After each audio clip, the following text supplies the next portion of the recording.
Hi, I'm Jamie Poisson, and before we get started, I just want to note that we are going to be talking about allegations of abuse and sexual violence in today's episode, so please do listen with care.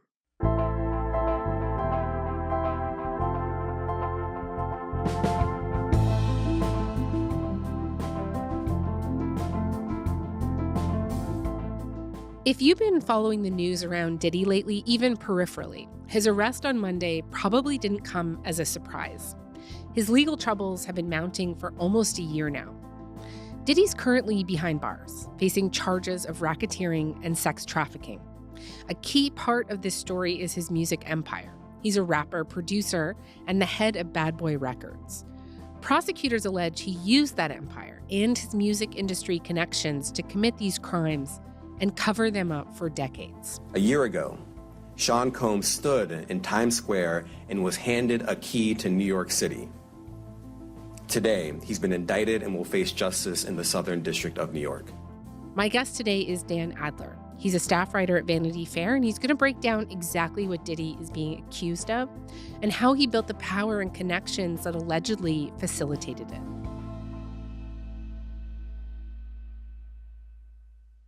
Dan, thank you so much for making the time today. Hi, Jamie. Thanks for having me. So let's start here. What exactly has Diddy been charged with? Can you just walk me through these charges and what it is generally that he's being accused of? Diddy has been charged with sex trafficking and racketeering. The indictment revolves in large part around what prosecutors say Diddy would describe as quote unquote freak-offs, which according to the indictment are elaborate sexual performances that would stretch out for days at a time and involve large quantities of drugs, and most importantly, for the purposes of this indictment, aspects of coercion related to drugs or otherwise. Threats, intimidation. As alleged, Combs used force, threats of force, and coercion to cause victims to engage in extended sexual performances with male commercial sex workers, some of whom he transported or caused to be transported over state lines. That's one aspect, the sex trafficking aspect. And then there's the racketeering charge, which racketeering is a concept born out of the mafia. It's an idea related to organized crime. Racketeering involves the idea that even if you yourself are not committing the crime as the leader of a criminal enterprise, if you have people, lieutenants, people under you who are facilitating those crimes, you yourself can be charged with the crime. As alleged in the indictment, to carry out this conduct, Sean Combs led and participated in a racketeering conspiracy that used the business empire he controlled to carry out criminal activity, including sex trafficking, forced labor, kidnapping, arson, bribery, and the obstruction of justice. Can you tell me a little bit more about these freak-offs that you mentioned? These seem to be very central to the allegations. Yeah. Yeah, over the past year that there's been some legal and criminal scrutiny surrounding Diddy, freak-offs for obvious reasons have become sort of the term that has popped out because it's vivid and seems to capture something about Diddy's alleged proclivities. And these alleged sexual performances, according to the indictment, involve a few things: male prostitutes, and then women in Diddy's orbit who, according to the indictment, were coerced into participating in them. Mm-hmm. And so, the details of the indictment, as you might expect, are quite vivid. They talk about the duration of these performances. The freak-offs sometimes lasted days at a time, involved multiple commercial sex workers, and often involved a variety of narcotics, such as ketamine, ecstasy, and GHB. The allegation that Diddy would record these performances and use them later to intimidate people out of speaking out about the performances. And one detail that prosecutors were sure to highlight early in the indictment is that when federal agents raided his homes in March, they confiscated, among other things, 3 defaced AR-15s and a large capacity drum magazine, electronic devices that contain images and videos of the freak-offs with multiple victims. And they seized cases and cases of the kinds of personal lubricant and baby oil that Combs' staff allegedly used to stock hotel rooms for the freak-offs, more than 1,000 bottles altogether. So the idea in this indictment is that these sexual performances were quite elaborate, quite systematized, and prosecutors again have made a point to sort of emphasize the graphic aspect of them in order to get at the idea that this was sort of again sort of like a racketeering-esque system, Yeah. sort of a series of these events taking place over time, and also with a high degree of organization. They booked the hotel rooms and stocked them with the supplies, including drugs, personal lubricant, extra linens, and lighting. When the hotel rooms got damaged, they helped clean it up.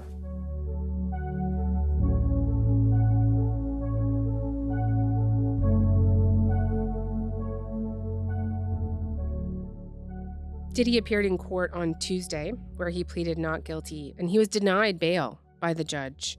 What did he or his lawyers say about these allegations? What do we know about how they're responding to them? He's denied all wrongdoing and said that every accusation against him is false, with the exception of one totally incontrovertible one, which is related to the footage that CNN published in May of this year, where you see him on tape kicking and dragging Cassie, his longtime girlfriend, who was the first to file a lawsuit against him. It's a videotape, and his lawyer was on CNN last night talking about that tape. This video that we've all seen, and it's a bad video for Mr. Combs, and he said so himself when he gave his apology. Didn't deny that there was an act of abuse here, but he called it a misdemeanor assault, which is not something that's being charged right now. The gravamen of that civil complaint wasn't a misdemeanor assault, which is what you see on that video. Not minimizing it, but it's a misdemeanor assault. Right.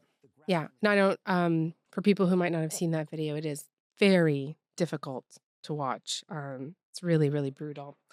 You've been talking about how this didn't come out of nowhere, right? There's been a long journey to this point. These lawsuits against Diddy that allege sexual misconduct and sexual violence. The biggest one, the one that kicked it all off, was from that former girlfriend, Cassandra Ventura, known professionally as the R&B singer Cassie. And just give me a bit more of a refresher here on how we got here. Yeah, I mean, I take your point. It has been building for this level of legal scrutiny for about a year now. That said, when Cassie filed her suit in November of last year, at that moment, to me, and I think to many others, it did feel sort of out of nowhere. A lawsuit filed against Sean Diddy Combs accuses the music performer and executive of rape, physical abuse, and sex trafficking. The singer Cassie says the incidents occurred throughout her 10-year relationship with Combs. Diddy has been trailed by accusations of violence, since the 90s, really. Combs was arraigned on charges of criminal possession of a handgun. Those charges are related to a shooting at a Midtown nightclub last December that injured 3 people. I came here today just to tell the truth, so hopefully we can get down to the bottom of this. I'm 100%, the charges against me are 100% false, and hopefully But there were no accusations of sexual violence, at least not ones that broke through to the national press or the global press in any significant way. Right. So when Cassie filed that suit, I think there are a few factors. One is that Cassie is in her own right a renowned performer, someone who commands a certain amount of attention. She had been publicly seen with Diddy for so long in sort of high profile spaces, and then the contents of the suit, you just couldn't really get past the level of detail, how gruesome it was, the allegations of the extent and duration of the abuse. So that suit was settled in just a day. And, at that time, Diddy did not admit to any wrongdoing. The settlement did not entail it. But the contents of the suit, I think, really opened the door for other people to speak out, and also just to reframe Diddy's public persona. He had been, calling himself either explicitly or implicitly a playboy for so long. He'd been this impresario, kind of guy surrounded by women, having these glamorous parties in the Hamptons. And this suit, I think, pretty instantaneously turned that narrative around. It really gave it a darker undertone that you couldn't really put to the side. And then once all these other lawsuits started coming out and his homes were raided, you definitely got the sense that something was building. How much overlap is there between the lawsuit that Cassie filed and the other lawsuits? I believe that there are 9 now that have been filed, in the indictment that we saw yesterday. So Cassie's suit, Cassie figures into the indictment. She's not named in the indictment, but you can pretty quickly put together the pieces. Right. They reference that video, for example. Yes, and if you read the indictment, you get the sense that Cassie will be, her suit was settled. Diddy did not admit to any wrongdoing in the course of settling that suit, but you get the sense reading the indictment that she would be a witness to this alleged criminal conduct.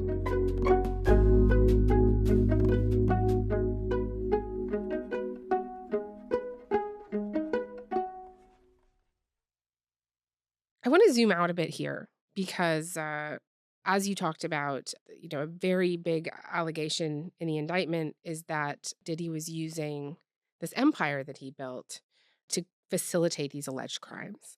And for those who might not know, can you just tell me a bit more about his rise in the 90s and exactly how he built this empire?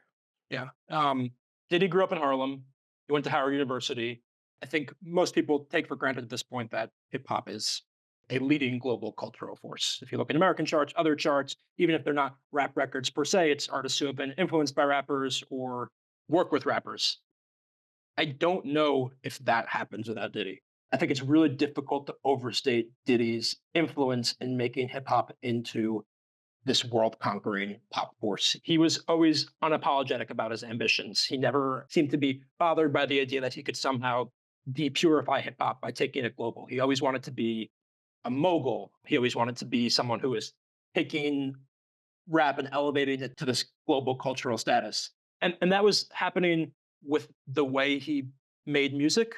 He put sort of a pop sheen on rap records. It was all a dream. I used to read Word Up magazine. My whole world upside down. I know you're still living your life after death. But I think there was also a broader cultural and social element at play. Diddy in the 90s became famous for these elaborate parties that he had in the Hamptons that were called the White Party. Right. And it seems, not quaint exactly at this point, but sort of expected at this point that, someone like Jay-Z would hang out with someone like Tom Brady. At that time, there's a fairly novel phenomenon, and that was something that Diddy took pride in. He would talk about in interviews that, if you come to these parties, I'll have rappers there, but you also see Paris Hilton or Salman Rushdie. That was an important innovation in terms of the development of American celebrity, but also in terms of the development of hip hop, again, as not just musical force, but a cultural one. Tell me more about how Bad Boy Records and his relationship, his friendship with Biggie factored into, his ability to build this empire, essentially, to be this successful. Biggie and Diddy had a creative and commercial relationship that was hugely influential. You can't really talk about 90s rap or 90s culture in general without looking at that relationship. And I think one thing that Diddy was very smart about doing is not just being the person pulling the strings and arranging for these hit records and helping Biggie become the star that he became, but also being someone who put his face out there. Just to say that the mogul is, if not as important as the star, almost as important as the star. What's up? My name is Puff Daddy. This is my new artist, the Notorious B.I.G. He took me out of a dangerous game, you know what I'm saying? I mean, I was selling drugs real hard, When I got the record deal, all that got cut short. So it's like he Jesus to me, you know what I'm saying? Because he just saved me. And it's real, and I go all out. Now, I ain't saying none of that. I'm not Jesus. To Jesus. Me, I look at him like, I say Jesus. To reframe their joint ambition, emphasizing the primacy of the mogul in general, saying that what he was doing was just an important aspect of hip hop or of culture as rapping a verse.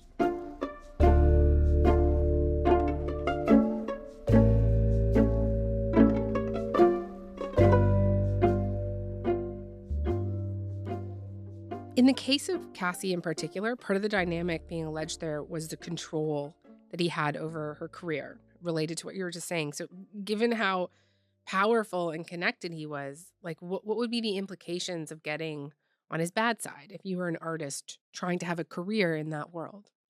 Yeah, before any of these sexual violence allegations have surfaced in the last year, Diddy long had a reputation as someone with a temper, certainly. If so, bump somebody. All right, thanks. I love you, man. Bye. I got my MTV out. I'm a savage! savage! Oh! I'm a savage! Whatever I want, I'm going to get! Whatever I want, I have to get! And there were allegations again of violence, not sexual violence, that trailed him for a long time. And he's at the most rarefied tier of star maker. To know Diddy in this world is a really big deal. And he's someone, again, because he was so eager to put himself out as the face of success and not just a behind the scenes connector or producer or whatever else. He was not shy about letting you know that he could make you or he could break you. And there are all sorts of examples of this over the years. And he and Cassie first met in a music business context. She was a young singer trying to make it, and he was someone who could help you do that.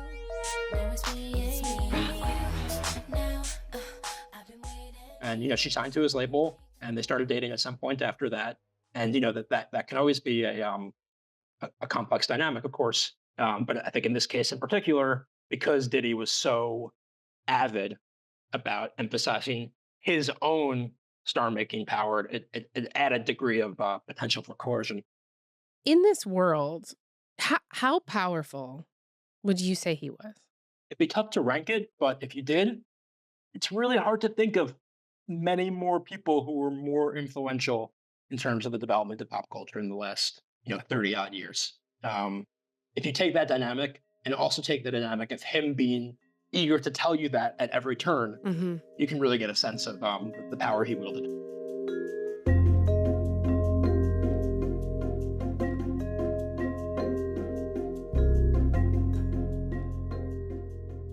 So you and I are talking at around 12:30 Eastern time on Wednesday, and I know that Diddy's slated to appear in court in a couple of hours from now. He's appealing his denial of bail, so we'll update our listeners on what happened there. But just generally, how do you think that this case could play out from here?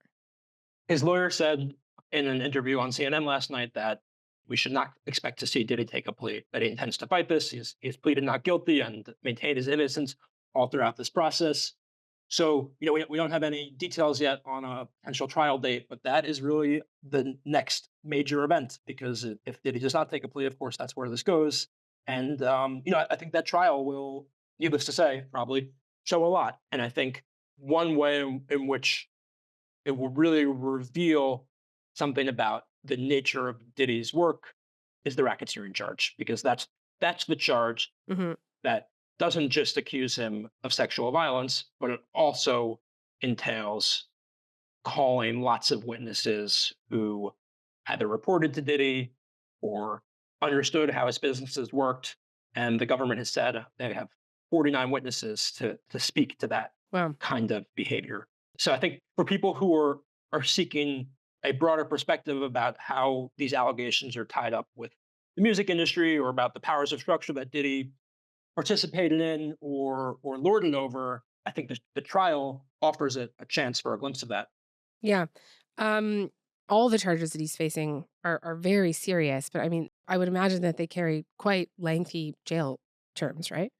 The racketeering charge carries a potential life sentence. Okay. Given the who's who of people who have been connected to him over the years, do you think that we might expect any other high-profile people to be implicated as a result? Might this play out in a way that could draw parallels to Epstein?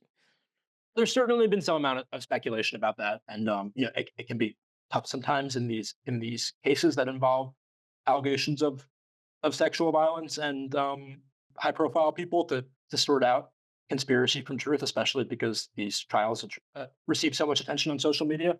I don't think it's impossible that something will be revealed at trial that sheds light on other people in Diddy's orbit. That said, I always think it's important to keep in mind that the only person charged is Diddy. And, the government has said that there could be unindicted co-conspirators. I can't say who those people would be.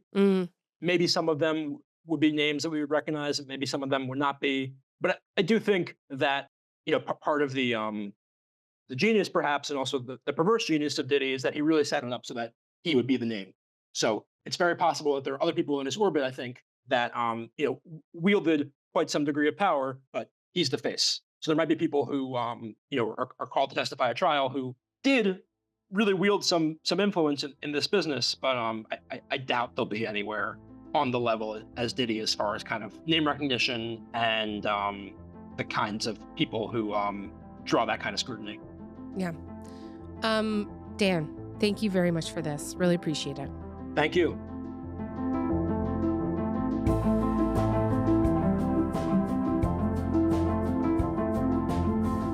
All right, so as we mentioned in the episode, Diddy was in court yesterday afternoon appealing his bail denial.